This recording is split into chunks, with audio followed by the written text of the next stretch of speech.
গরমকালে আমাদের দেশে কি অসুখ বেশি হয়?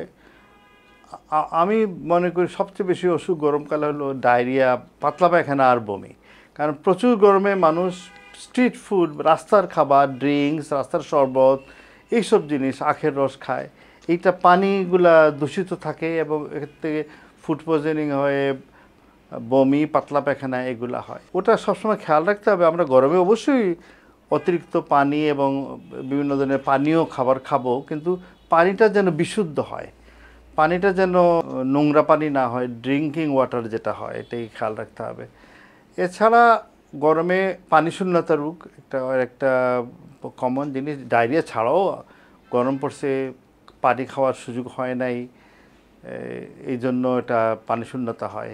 এখানে কিন্তু অর্সেলাইন, ডায়রিয়া না হলে অর্সেলাইনে, আমি আগেও বলেছি, ডায়রিয়া না হলে অর্সেলাইন দিয়ে পানি শূন্যতা ঠিক করা উচিত হবে না। এগুলো এইসব জায়গায় বিভিন্ন ধরনের ড্রিঙ্ক, যেটা বলবো ডাবের পানি, মধুর পানি, লেবুর রস বা ইলেকট্রোলাইট ড্রিঙ্কস বলে আজকাল পাওয়া যাচ্ছে, অনেক ধরনের রিচ ড্রিঙ্কস, এগুলা খেতে হবে। পানি সবসময় বাইরে গরমের দিনে যাওয়ার সময় পানির বোতল হাতে রাখতে হবে, একটা স্টেরাইল বোতল রাখতে হবে। এছাড়া গরমকালে আমাদের দেশে টাইফয়েড, জন্ডিস এগুলো রোগ হয় আবারও ওই রাস্তার খাবারের জন্য। এটা খেয়াল রাখতে হবে বাচ্চাদেরকে।